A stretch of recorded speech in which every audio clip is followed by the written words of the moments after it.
오늘 이 거룩한 주일 아침에 예강교회 이렇게 방문을 해서 예배 드릴 수 있고 또 말씀을 전하게 돼서 대단히 기쁘고 감사합니다.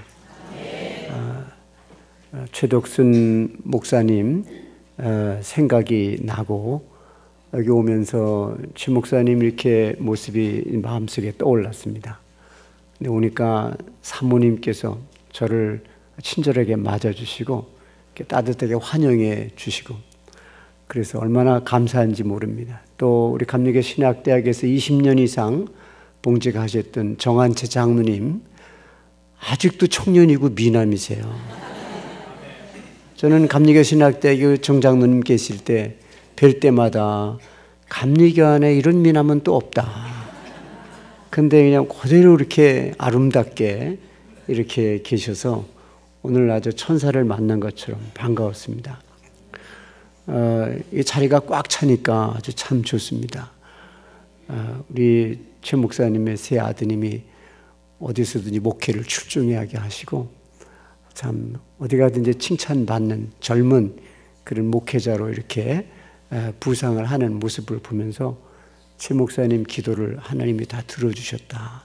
그런 생각으로 감사한 마음을 갖고 이 교회를 오게 되었습니다. 성가대 참 잘하십니다.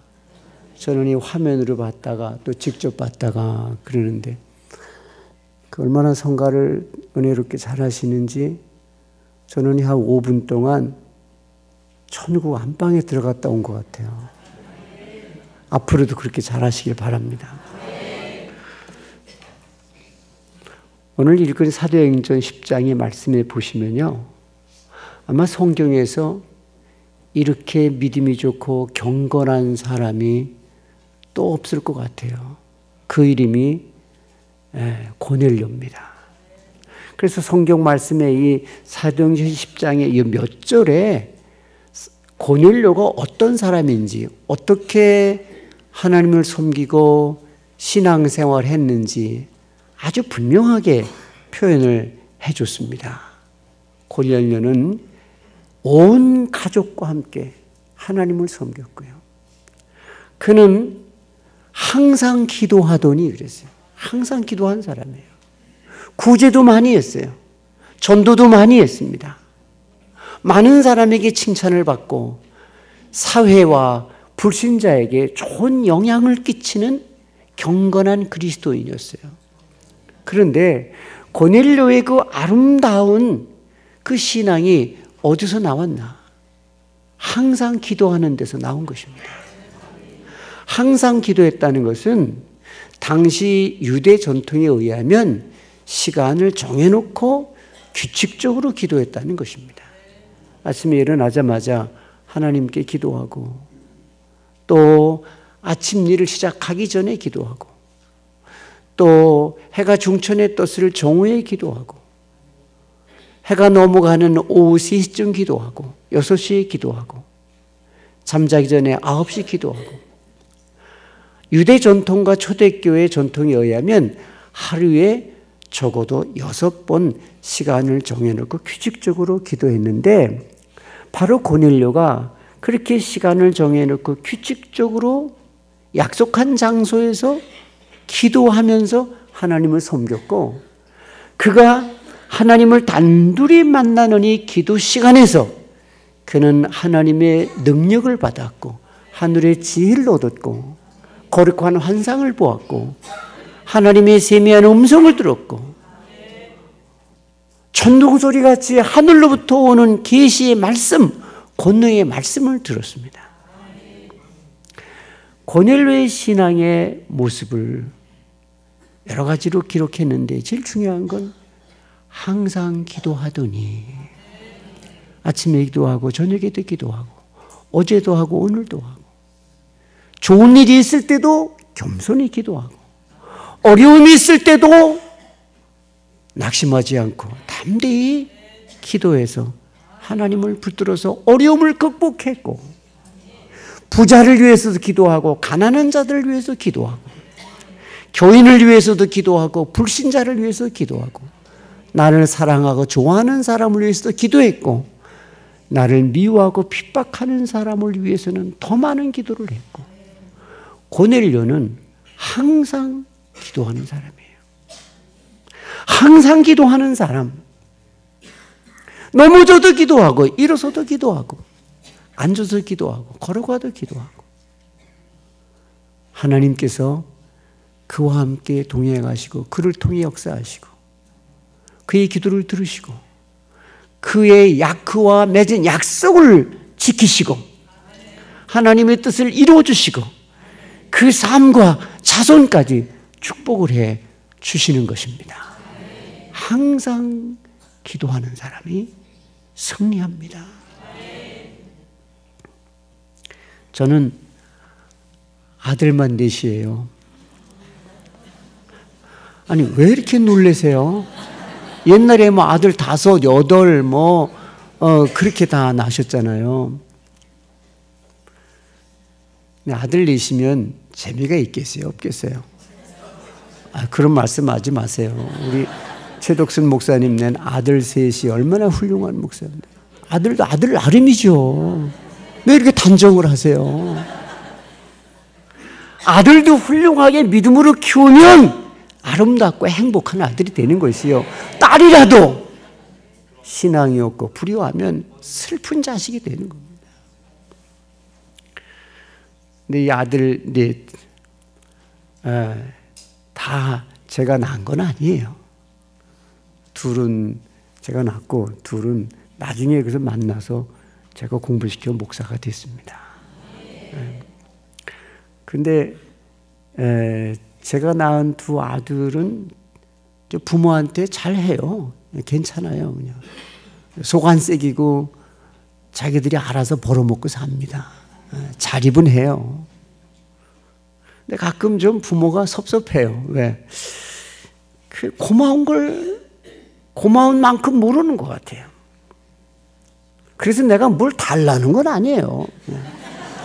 부모한테 깊이 낳아주고 길러주고 공부시켜주고 이렇게 사랑하고 기도해주고 돌봐주는 그 부모의 은공의 고마움을 좀 더 알았으면, 좀 부모에게 좀 그래서 자상했으면, 좀 전화도 자주 하고 애들 소식도 들려주고 월급을 얼마 타는지 좀 알려줬으면. 나 평생 우리 새끼들 월급 얼마 타는지 물어볼 수가 없었어요. 왜? 물어봐도 대답 안 할 테니까. 누가 빼서? 줘도 안 받아요. 나는 평생 열심히 아들한테 이런 한 푼 안 받는다. 근데 엊그저께 비로소 제 아내가 큰아들한테 월급을 물어봤대요. 그랬더니 얼마 받는다고 얘기하면서 세금 나가고 뭐 보험료 내고 뭐고 아무것도 안 남아 그러더래요. 달라 그럴까 봐. 근데 제가 낳지 않은 2 아들,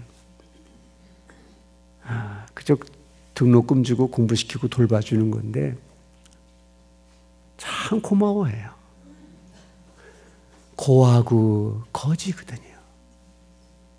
저를 만나서 공부했고 목사가 됐어요.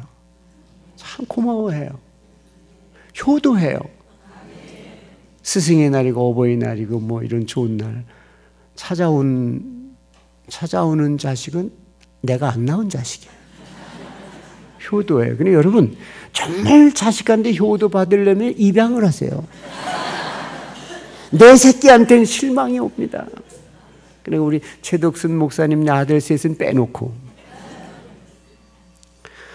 우리 최상윤 목사님 얼마나 학교에서 강의를 드렸어요. 그래도 강의를 얼마나 조직신학 강의를 잘 하시는지 학생들이 저한테 와서 우리 최 박사님 강의 잘 하신다고.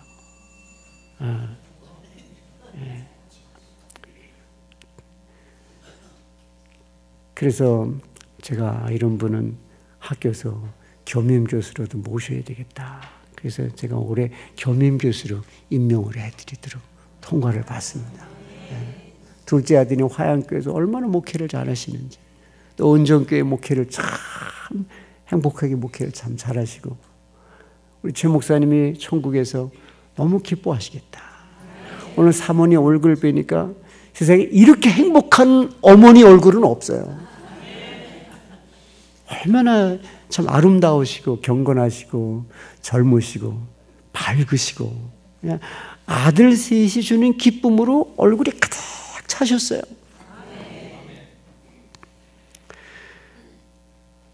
근데 그 아들만 내시면은 이게 요즘 말로는 금메달이라 그러나 은메달이라 그러나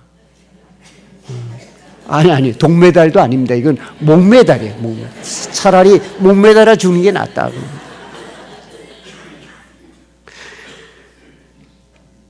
그런데 여러분 실망하지 마셔야 돼요. 저는 딸을 못 낳았어요. 딸이 없잖아요. 그런데요, 참 나는 그렇게 기대 안 했어요.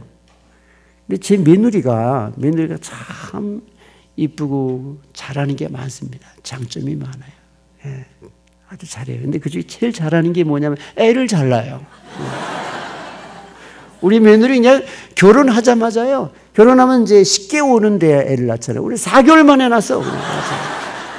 얼마나 신속하게 능력이 많았어. 예. 그들이 첫째 낳는데 뭘 낳겠어요? 딸을 낳습니다. 나는 딸을 못 낳지만요. 하나님께서 우리 아들 대에 딸을 주신 거예요. 둘째 또 낳았어요. 뭐 낳겠어요? 틀렸습니다. 아들. 또 그만해라. 아니 마음으로 그냥 그만 낳아라 그랬어요. 근데 셋째 또 낳았어요. 뭐 낳겠어요? 딸, 아들, 딸. 딸을 둘을 주셨어요. 여러분 손녀도 딸 아니에요? 더 이쁘죠. 왜? 내가 안 기르니까. 귀여운 거 보기만 하니까. 그래서 이런 걸 영국의 철학자 C.S. 루이스는 unexpected joy 그랬어요. 예기치 않은 기쁨. 하나님은 내가 기대하고 기도한 것보다 더 좋은 걸 주시는 거예요. 내가 바라지도 않은 것까지 주시는 거예요. 여러분 믿음을 갖고 살아야 돼요. 이 세상에 어떤 어려움이 있고 세상이 나를 실망케 해도 하나님께 대한 희망을 버리면 안 돼요. 믿음이라는 것은 하나님께 대해서 희망을 갖는 거야. 이 세상에 넘어지고 깨어지고 피 흘리고 때로는 미움받고 세상에서 실패하고 세상에 빼앗기도 속임도 당하고 억울함도 당해요. 고난도 당해요. 그러나 전능하신 하나님께 대한 희망을 버리면 안 돼요. 행복은 두 가지 차원이 있다고 그랬어요. 내가 노력해서 얻는 행복이 있어요. 그러나 때로는요, 내가 노력하지도 않은 분에 넘치는 선물을 하나님이 주시는 거예요. 여러분 이게 진짜 행복입니다. 하나님께서 제 몸에는 딸을 안 주시더니 아들 대에서 예쁜 손녀 딸을 둘이나 주셨어요. 예기치 않은 기쁨, unexpected joy. 내가 세상에 바라는 것, 내가 행하는 것으로만 하나님께서 나를 평가하시고 선물을 주신다면요, 우리 그렇게 행복하지 못할 거예요. 하나님께서 우리들에게 놀라운 선물을 주시는 거예요. 천국은요, 우리가 천국에 들어갈 만한 자격이 있어서 들어갑니까? 천국을 내가 얼마나 좋은 곳인지 상상이나 할 수 있어요? 상상할 수 없고 예기치 않은 기대할 수 없는 그런 천국도 주시는 하나님이에요. 하나님께 대한 소망을 갖고 그 소망을 향해서 믿음으로 가는 것이, 그것이 신앙의 삶이에요. 제 아들 넷 중에 하나는 아프리카에 있어요. 까만 아들이에요. 까만 아들. 흑인이에요. 제가 아프리카 가서 살다가 만났어요. 쓰레기장에서 지렁이 캐먹고 수박 껍데기 깨밀어 먹고 그런 고하고 거지예요. 얼마나 믿음이 좋은지 몰라요. 어느 날 달밤에 저에게 찾아오더니 파스터 킴, 내 인생에 간증을 들어주세요. 아버지 어머니가 우리로 말하면 다 감리교 장로님이고 어려서 부모님의 기도와 자기 기도가 감리교 목사가 꼭 되게 해주세요. 그런 기도 제목인데 거지가 되고 고아가 돼도 그 기도를 한시도 기도할 때마다 시시때때로 잊은 적이 없어. 빼놓은 적이 없어. 고넬료처럼 항상 기도하는 게 고아가 되고 거지가 되고 버림을 받아도 배가 고파도 하나님이 나를 감리교 목사 꼭 만들어서 저를 써주세요. 이 기도를 끊이질 않았어요. 항상 기도했어요.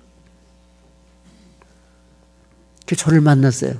저를 만날 때 보는 순간 마음속에 마음이 뜨거워지면서 세미한 주님의 음성이 들렸대요. 이 파스토 김을 따라가라.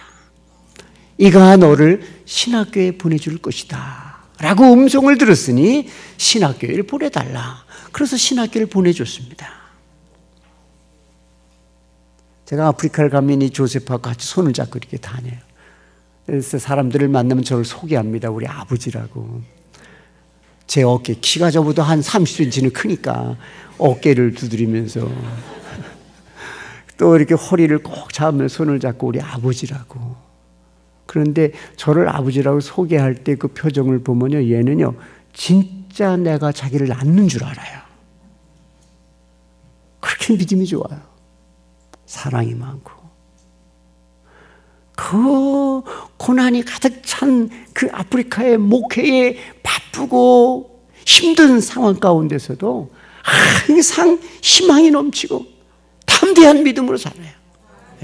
그래서 교회 17개를 세웠고 학교를 5개를 세웠어요. 제가 영등포 중앙교회 떠나기까지 그 선교를 전적으로 지원해서 아프리카 케냐 감리교회는 총회 때마다 영등포 중앙교회와 김진두 목사에게 감사한다는 말을 먼저 선언하고 총회를 한다는 얘기를 들었습니다. 근데 이 제 까만 아들 조셉 저에게 전화를 자주 했어요. 때로는 일주일에 한 2번, 3번도 해요. 전화를 하면 꼭 2가지 질문을 빼놓지 않습니다. 첫째, 아버지가 건강하시냐? 제가 그래요. 아니 내가 건강치 않으면 네가 뭘 어떻게 해줄 건데? 아프리카의 가난한 나라에서 내가 약값을 줄 거냐? 병원을 데려가냐? 네가 뭘 고쳐줄 거냐? 뭘 어떻게 해줄 건데? 그랬더니 어디가 아프든 말만 하면 자기가 기도하면 다 난대요. 그래서 그런지 그냥 아파도 금방 나아요. 2번째 질문은 교인 중에 누가 속썩이는 교인이 있느냐? 아니 있으면 네가 어떻게 할 건데? 그랬더니 이름을 다 적어보내래요. 적어보내면 어떻게 되냐? 그랬더니 자기가 기도하면 다 쓰러진대요. 그래서 제 설교 노트에 교인들 이름을 많이 적었는데 보다시피 제가 마음이 약한 사람처럼 생겼죠. 하나도 못 보냈어요. 자, 고아가 되고 거지가 되도 하나님께 대한 소망을 뜨겁게 품고 항상 기도하며 살았어요. 세상에 버림받았다고 하나님이 버리신 건 아니거든요. 여러분 세상에서 버림받았을 때 하나님을 찾으세요. 하나님은 나를 꽉 붙들어 주실 거예요. 항상 기도해야 돼요. 제가 목회할 때 저는 목요일 금요일이면 서울에서 만사를 다 뒤로 하고 저 강화도에 제가 만든 수도원으로 갑니다. 이 서울을 떠나서 강화도 섬으로 향할 때 그 마음이 얼마나 편안하고 기쁜지 초등학교 때 소풍 가는 마음보다 100배 좋아요. 거기 가면 저 혼자 있습니다. 산속에 기도원의 방에 저 혼자 있는. 그 혼자 기도하고 묵상하고 성경 읽기 위해서 혼자 있는 그때가 얼마나 평화로운지. 여러분 기도하기 위해서 홀로 있을 때 하나님이 나를 어거스틴의 말에 의하면 독차지하신다 그랬어요. 독차지하신다. 세상을 다 놔두고 나만 상대하시고 나만 사랑하시고 나만 품어주시는 거예요. 그런 사랑을 혼자 있어 기도할 때 체험하는 거예요. 세상이 아무리 좋아도 휘황찬란한 금은보화를 두려워하고 기도하기 위해서, 영혼을 생각하기 위해서, 주님의 영원한 소리를 듣기 위해서 홀로 있을 때 하나님이 나와 함께 계신 시간. 내가 홀로 있는 그 시간은 외로운 시간이 아니라 영적인 고독의 시간이에요. 그때 하나님이 나와 함께 계시는 거예요. 그때 하나님은 내가 홀로 있어 하나님을 만나고자 할 때 하나님을 만나주시고, 하나님은 나에게 보여주고 싶으신 것을 보여주시고, 들려주고 싶은 걸 들려주시고, 알려줄 걸 알려주시고, 신비한 것을, 당신의 비밀과 당신의 사랑을 우리들에게 주시는 거예요. 기도하기 위해서 홀로 있는 시간을 고넬료는 즐거워한 거예요. 거기 있다 보면은 몇 개까지 성경을 보고 공부를 하다가 잠이 드는데 한참 잘 시간이죠. 3시, 4시 되면 산속에 닭이 울어요. 꼭 깨워 하잖아요. 그런데 이쪽 집에 닭이 울면은 반드시 반대편 집에 닭이 또 옵니다. 꼭 깨워. 약 1시간 동안 산동네에서 여기저기서 그냥 꼭 깨워 잔치가 벌어져요. 근데 저는 그 새벽에 닭 우는 소리에 잠이 깹니다. 근데 닭 우는 소리가 결코 싫지가 않아요. 아주 좋아요. 편안하고 고마워요. 아직도 캄캄한 밤인데 꼭 깨워 닭이 울어요. 잠이 깨요. 그때 일어나서 성경을 보고 묵상을 하면 때로는 그저 하나님이 막 하늘로부터 맑은 계시를 쏟아 부어주십니다. 우리 신자에게는 그런 시간이 꼭 있어야 되는 거예요. 바로 고넬료는 항상 기도하면서 그 영적인 체험을 즐거워했던 것입니다. 참 신기하잖아요. 깜깜한데 닭들은 그렇게 울어대는 거예요. 제가 어느 날 옆집에 닭이 있는 데 가서 내가 닭에게 물었어요. 닭아, 너는 아직 깜깜한데 왜 잠도 없냐? 왜 그렇게 소리치고 울어대는 거야? 그랬더니 닭이 절 보고 너는 목사가 왜 그것도 모르냐?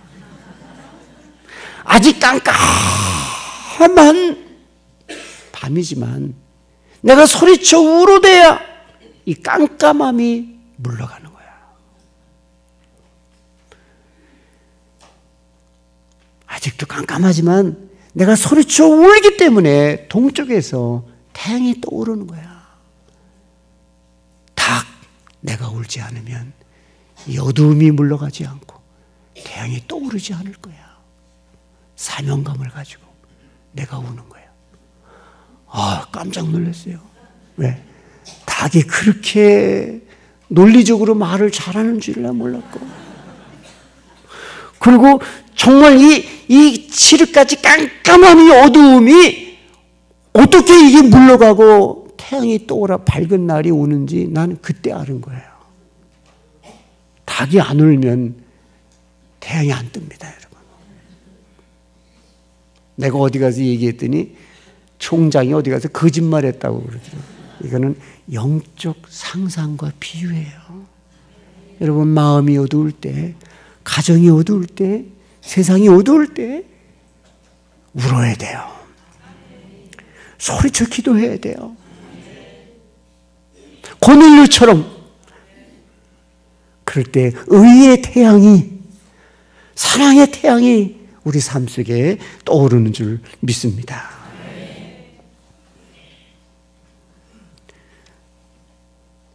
어떤 경우든지 행복을 포기하지 마셔야 돼요. 행복은 하나님께로부터 오는 것입니다. 제가 영국에서 공부를 할 때에 그 같이 박사학위 공부하시던 학생 하나가 남아프리카 공화국의 최초의 흑인 대통령 넬슨 만델라의 비서를 했던 사람이었어요. 근데 그분이 넬슨 만델라의 이야기를 해주는데, 넬슨 만델라가 우리 감리교식으로 감리교 장로거든요. 이분이 그 흑인 그 자유운동을 하시다가 백인 경찰의 수갑이 채인 채로 감옥에 끌려가게 됐어요. 그때 그 같이 일하던 제자들이 절망을 해버린 거예요. 땅바닥에 누워서 엉엉 울었어요. 선생님이 감옥에 가시면 우리의 꿈은 다 사라집니다. 우리의 꿈은 다 사라집니다고 통곡을 하는 거예요. 그때 그 통곡하는 소리, 우리의 꿈은 사라진다고 하는 절망의 소리를 들은 넬슨 만델라가 수갑이 채인 채로 뒤로 돌아서서 경찰에 끌려가면서 그 제자들을 향해서 꿈을 버리지 마라. 꿈을 버리지 마라. 행복을 포기하지 마라.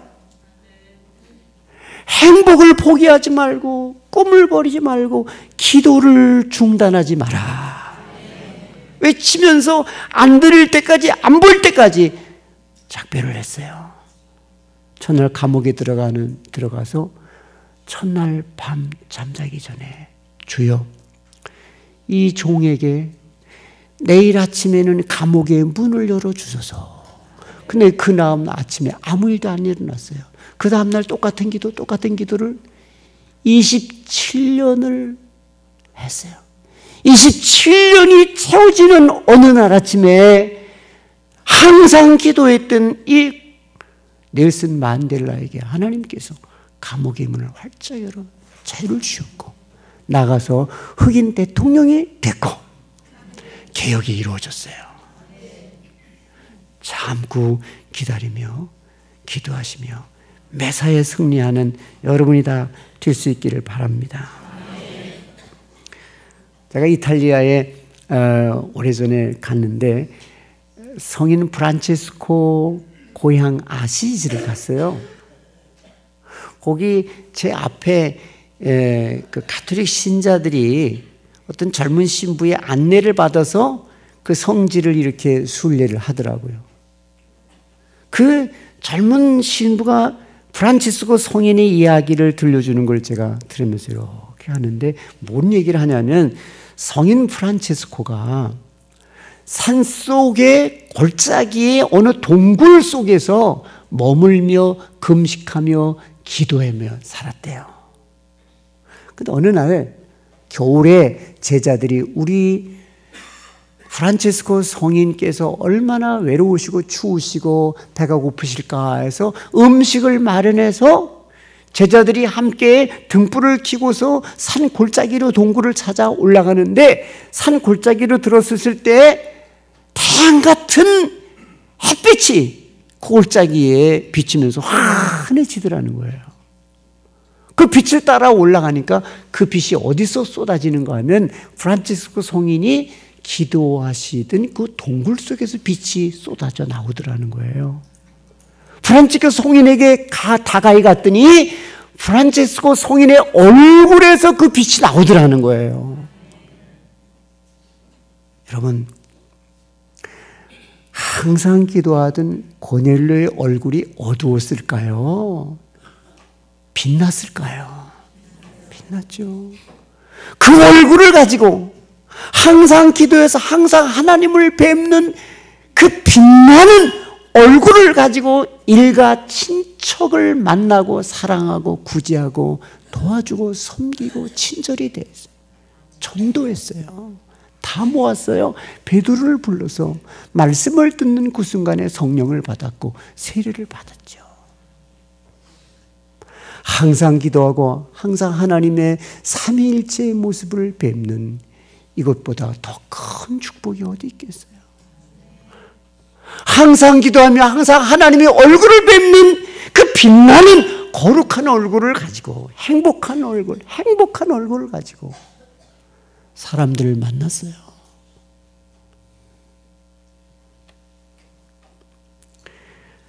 하나님께서 이 예강교회 여기 세워주셨는데 여러분들이 고넬료의 빛나는 얼굴, 프란체스코의 얼굴 같이 되어서 이 동네를 밝히시기를 바랍니다. 이용도 목사님의 제가 기도의 시를 읽고 얼마나 은혜를 받았는지 항상 그 기도 시를 제가 마음에 외우고 다닙니다. 제목이 기도하지 못한 날. 기도하지 못한 날, 이 날은 넘어지는 날이다. 기도하지 못한 날은 슬픈 날이다. 패배하는 날이다.